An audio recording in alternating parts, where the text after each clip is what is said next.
Alright, the draft has started, and so we can get rolling. Hopefully, I am intelligent enough to know how to chop these together so that it looks somewhat clean.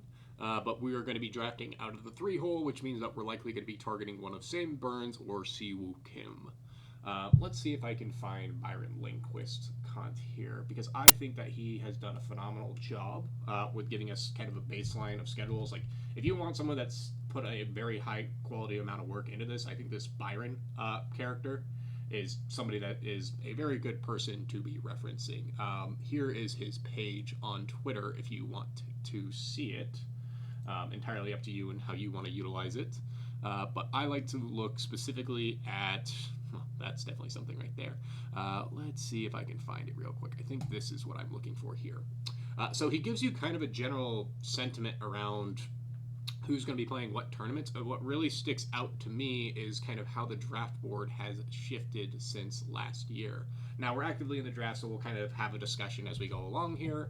But we are going to actually be rocking with Ben Griffin, who's falling because a lot of people are in the belief that he cannot repeat anywhere close to a season that he had last year. Are they right? Potentially. I really have no idea because I don't understand the full life cycles like I do for fantasy football. But to me, it's just more along the lines of like these players are going to have high of highs and they're going to have lows of lows, and you really aren't going to be able to be the one to truly define it. So when I look at a contest like this, it's more along the lines of like, how do we utilize game theory to our advantage and also get some very high quality golfers that are likely going to be playing lots of golf, and trying to determine like what are theoretical like good and bad plays. Unfortunately, Cam Young goes there. So somebody that I usually like to go to it's here is like Sam Stevens, or honestly, I really don't mind JJ Spawn, but we're gonna go with Sam Stevens here because we want some overall volume. Because I like to just kind of follow what some smarter people in the industry are doing, and he's one of the guys that I just in general target, just because of the amount of volume that is in his schedule. And then I really like to try to see if like anything really falls that's a little bit more random than you would normally see. And typically in this kind of spot is where I navigate to go towards a Canadian. And it's like, well, why aren't you going to take like Jordan Spieth or Harry Hall? Like they have decent schedules, yada, yada, yada. The reason for that for me is because when we're in the 4th round, which is like the most important part of this tournament, you need as many Canadians as possible because the RBC Canadian Open.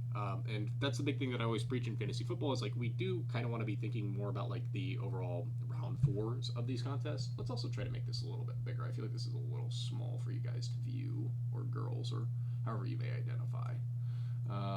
Here we go. I think that's a little bit bigger at least. Hopefully semi-appealing visually. If not, my apologies. But yeah, that's probably the best it's going to be for right now as we go through this. So I like to kind of see what players are falling down the draft board and kind of navigate accordingly.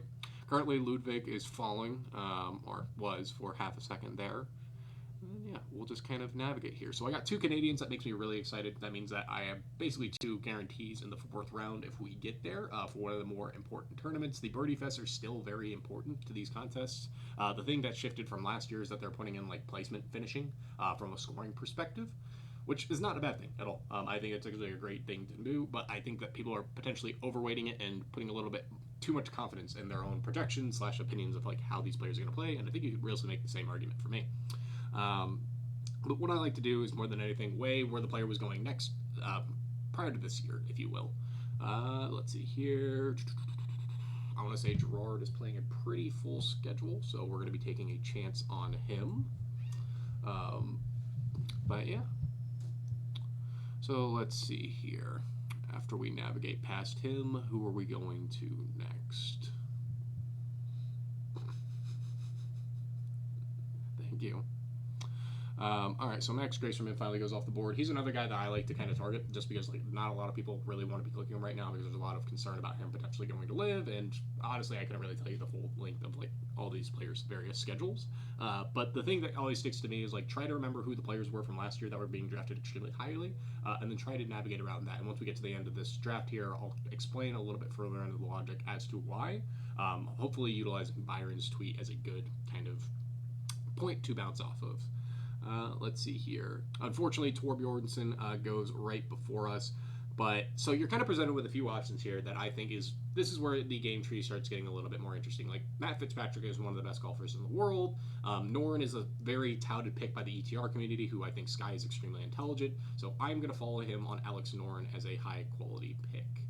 And the reason that I didn't take a player like Akshay here, for example, is because I want to see how the draft room moves. That is something that you'll notice with me, is that, like, I really like to see how the draft room is moving, because this is a game that I don't think is solved even close.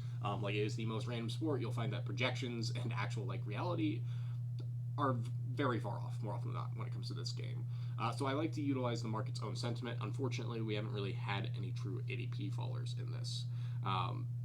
So it is what it is, and I'll point out, like, the big ADP guys when we get there. I want to see if Akshay will fall, just because a lot of people aren't a big fan of him, and I'm trying to get a few of the names from the ETR community that I know are going to be pushed up a little bit further the board, because Sky is an extremely sharp person, and they're going to just push those players higher in draft. And I know, like, everyone loves Kurt Kitayama. If you listen to Inside Sports Network, for example, I can't tell you how many times I heard them talking about how much they love Kurt Kitayama.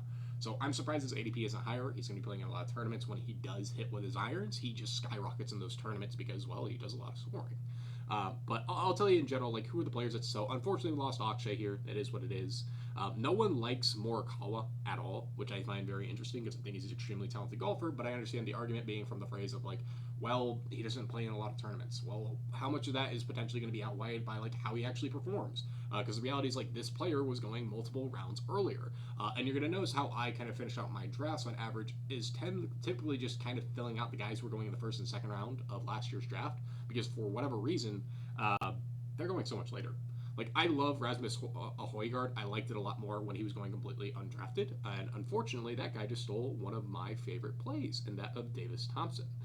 So we're actually going to take Rasmus here, because the reality of the matter is, like, he would be a third-round pick if the cards are going to line how we think they are, and navigate from there. Now, if you want to listen to some more intelligent people speak about this than me, because for all I know, this just sounds like a bunch of jib-jab, trying to make this as akin to what I did on TikTok, so perhaps it's not the most intelligent thing to do in the world here. But in general, I am trying to find as many players that are going to play in as many tournaments as possible, because to me, that is the most important part of this, and I want to try to utilize the market's own intelligence against itself. So Aaron Rai has fallen about 7 picks past ADP. Usually in this range, I want to get 10 plus if I can, but I'm cool with that. I'm willing to take him 7 picks past ADP and say that the market is a little bit wrong there and navigate it accordingly. So I've got a lot of just firepower in general. Like, these guys should all be playing in a ridiculous amount of tournaments. It should be well weighted.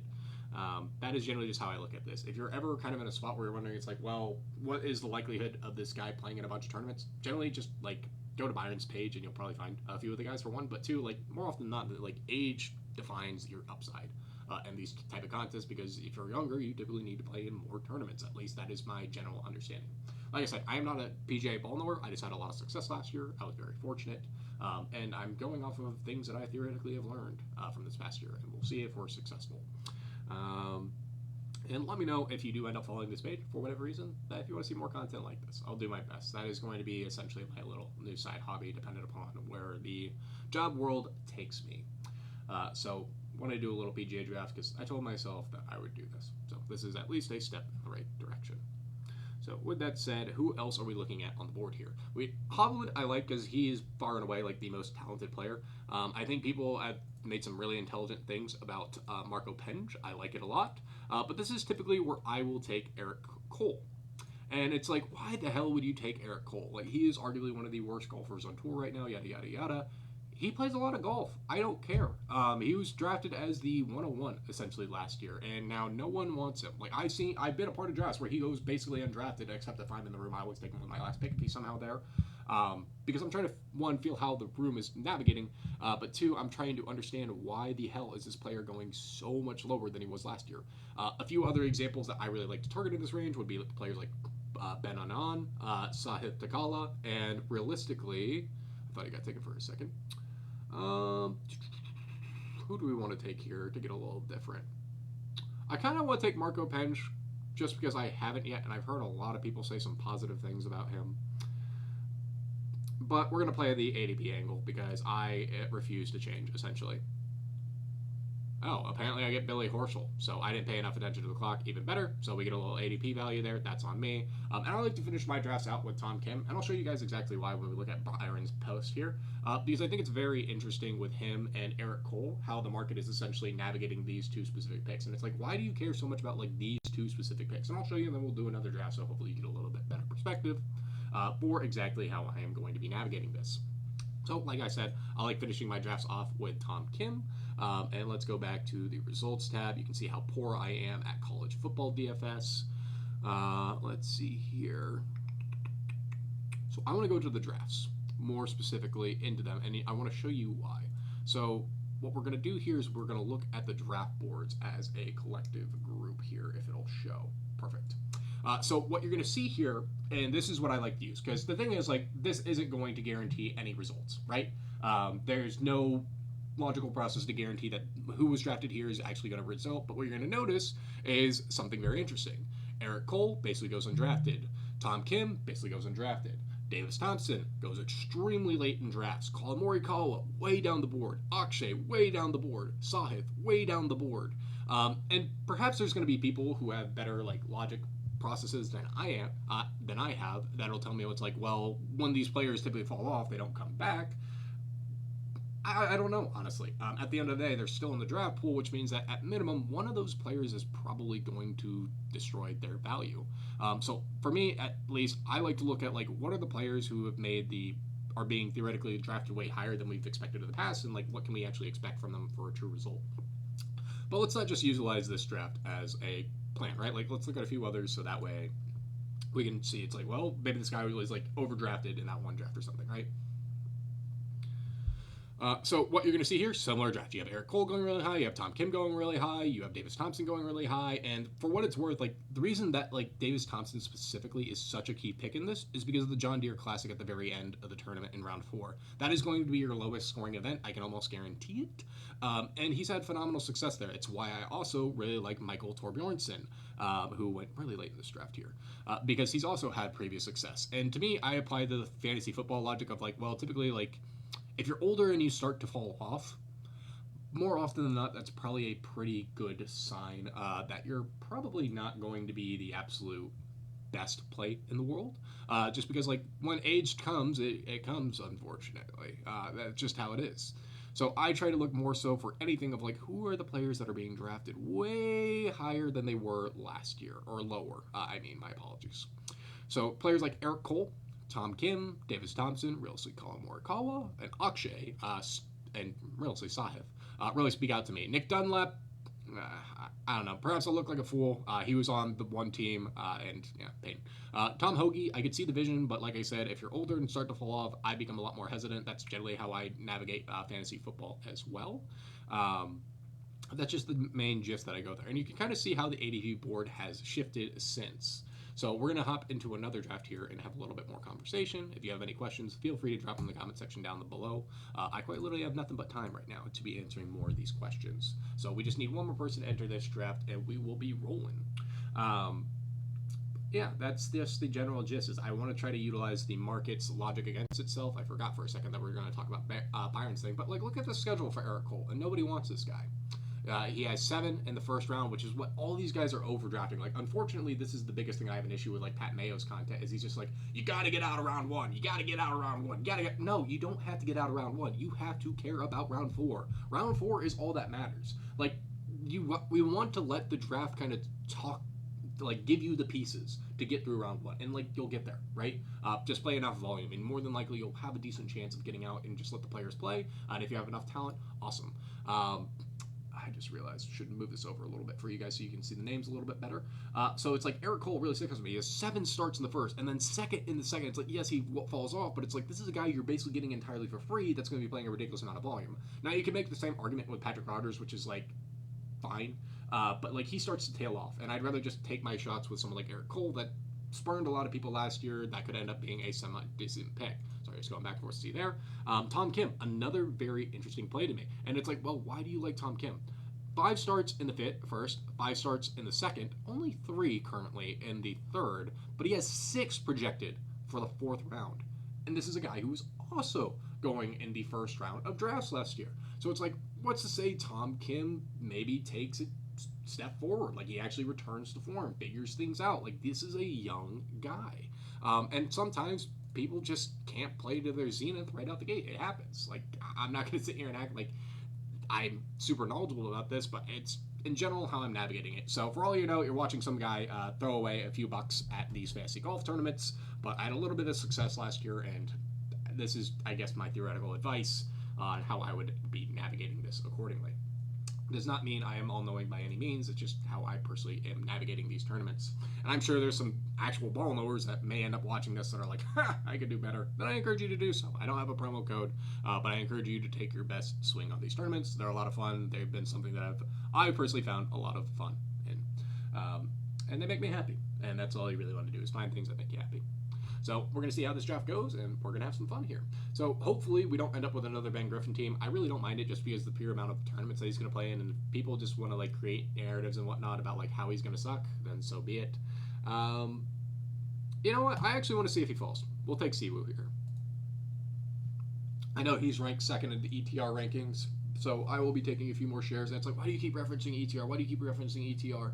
ETR is full of extremely smart people. Like, they put so much time and effort into this, and I think that needs to be rewarded. So it's like, I have no problem just being like, yeah, they're much smarter than me when it comes to like how to create the process around this. But I don't know. We'll see how I do relative to their actual ranks and whatnot. Because at the end of the day, if you have an industry like Giant that is extremely intelligent at these things, I think you should be at least listening to a little bit of their advice and taking a few pieces that they really like. Because for all you know, those are going to be helpful pieces to help your team get even better. Unfortunately, we haven't really had a spot where it's been like, oh my gosh, this guy has fallen way past ADP. So I can show you guys how to navigate those, but we will see if we get a little bit fortunate. It seems like we're starting to draft with some more intelligent people. So we will see. We will see. But yeah, I know a lot of people have been wondering in general. It's like, where is he gone? Why is he posting any more fantasy football content? I'm jobless is the short answer for you, at least for the time being. I'm currently got a few applications in a few spots, so hopefully get some positive news in those respective areas. But we will see. We will see. So a very interesting player that not a lot of people like taking right now is Xander Schauffele. They're very convinced that he is a terrible play, and I don't personally agree with that. But who knows? Who knows? Let's see here. I want to see Sungjae play 6-5-5-6. I have not taken a single share of Sungjae yet, so let's do that. Just because JJ is now going at a much higher spot than he did last year. Does that mean he's going to perform poorly? No, he's going to play in a lot of tournaments. That's essentially what you want. But more than anything, you want players that are going to be consistent and higher quality. I know Sungjae is one of those things. Or at least I think he is. So we will see. Yeah, it doesn't seem like we're probably going to be getting any ADP value, unfortunately, in these drafts. But my general logic is like, you can find, at least I was able to find in a few of these others, so I'll try to find a few of the other drafts that I did, where players just fall drastically past ADP because people have just very strong opinions about like who's a good and bad golfer. And the reality is, like, from playing a lot of fantasy golf last year, like, you have no idea. That's all I'm going to say. Is like, you really have no idea. We're going to rock with Taylor Pendriff again. I think he's a phenomenal play. Like, I think Taylor Pendriff is really one of the best clicks in the board. I'm not going to lie to you. Like, I love attacking the Canadians because of what we're getting in round 4 there. Perhaps I need to do another video that's probably better verbalized than the one that I'm currently doing here because this is my first rip, so apologies if it's hard to understand. First time navigating this, so we will see.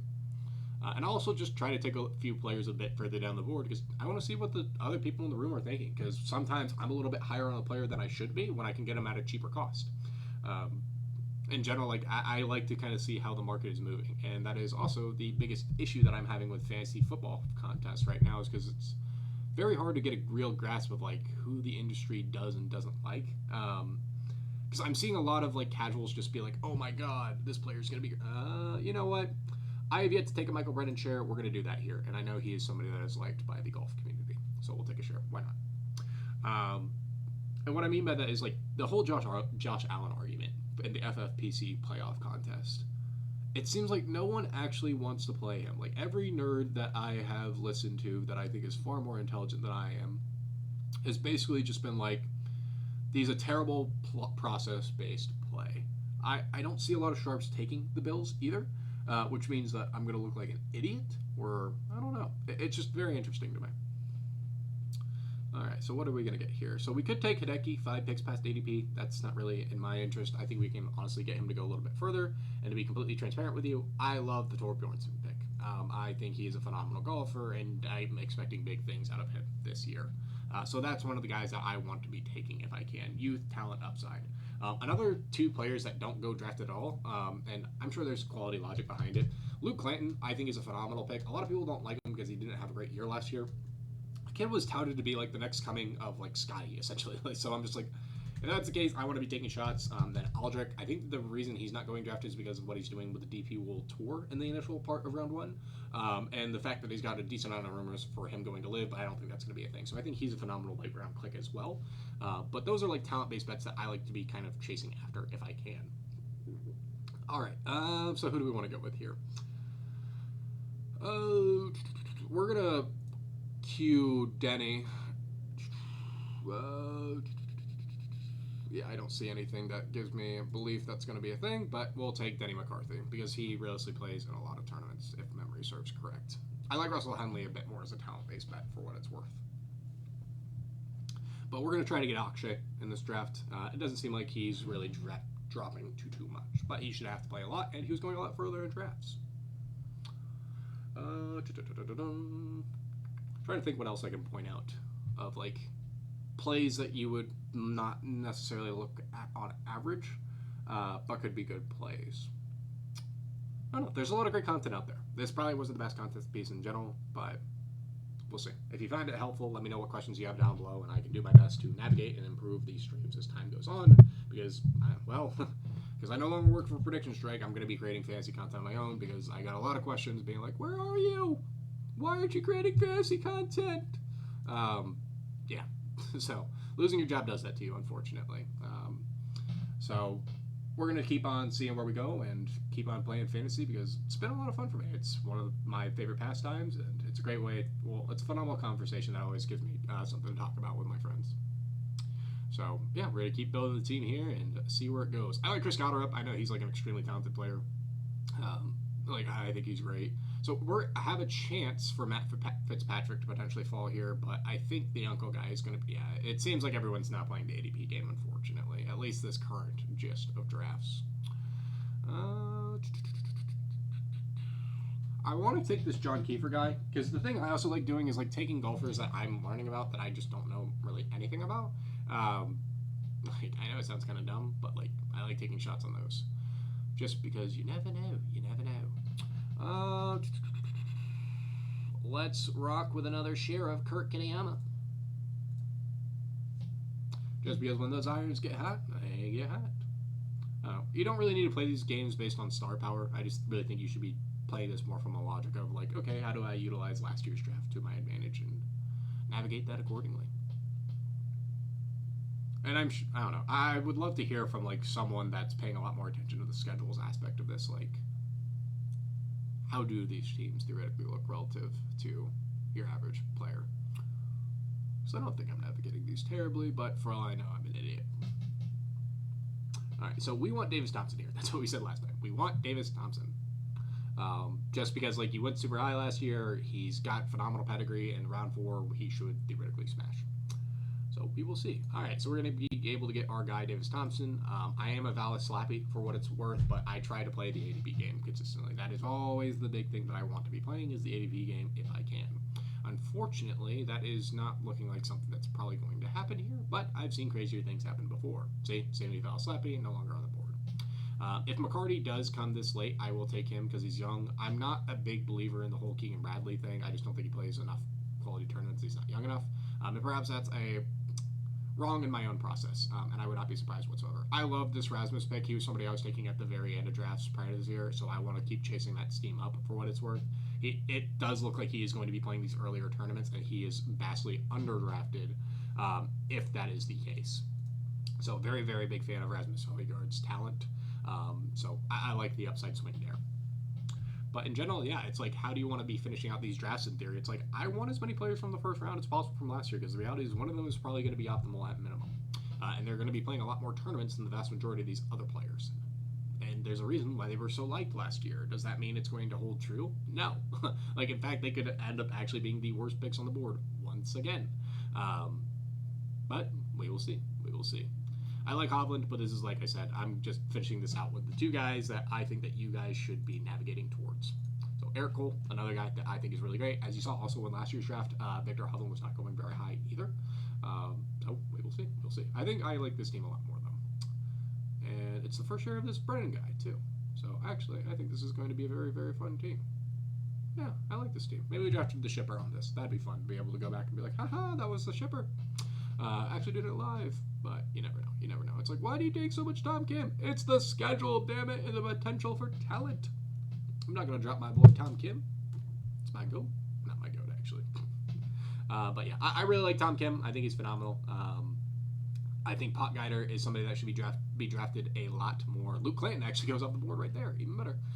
So there are some smart people, I guess, aside from me that are taking him. I think that's great.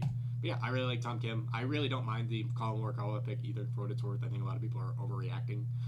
But you never know. You never know. Sometimes the lower owned plays are what's going to help you get forward. But in general, like, this is kind of how I like to navigate the draft. I like to get at least one Canadian in that 3-4 range, just because, like, when you get to the actual rules and details of the contest, you're going to notice it's like, well, kind of need those Canadians. Let's see if we can pull those up for you real quick, actually, as well. Oh, the rules. Let's see here. Trying to load your location. Are you human? Here we go. All right. So here it shows you the contest rules. I don't care. Here we go. This is what matters. So these are the tournaments you actually care about. Like, let's make that fully transparent here. The only tournaments you really should care about are these tournaments. Yes, these tournaments all matter. Yes, 100%. But the reality of the matter is, like, you aren't going to be able to accurately project, A, how they're actually going to do at the tournaments that they participate in, but B, like, how many tournaments they are or aren't going to play. Like, I really think that there's a lot more variability than what the confidence in the market is with that. But like I said, I've been wrong before. I'm confident I will be wrong again. I think the Canadian Open is one that you really want, and I think the one for the John Deere Classic is specifically what you want. And if you really want to simplify it, let's go and... we're not going to do that today. But that is, in general, how I personally am navigating these kind of PGA best ball contests. I told myself I would make a video like this, so I did. I hope you enjoyed it. If you have more questions, please let me know. If you have any questions, please let me know. And I will do my absolute best to answer them. Not a savant by any means whatsoever. I'm just somebody that is trying to apply a theory to a game that I find a lot of fun. I've enjoyed fantasy golf a lot more because I like the actual preparation from week to week, similar to fantasy football where you can actually have the whole week to kind of sit there and prep and see the overall things that the market isn't. One metric that really stuck out to me when I was listening to other intelligent people like discuss how to navigate fantasy golf is that, like, you want to be going after the golfers that have picked up 3 miles per hour in their golf swing or whatever it is, just because it signifies like high quality ball contact. So if you can find those golfers, like Scotty for example, then I encourage you to do so. But with that said, I really appreciate all of your time. Thank you guys so much for watching this video if you did, and subscribe if you haven't already, because I'd like to think if you got to this point, well, you probably should subscribe because you might want to see more content that I create.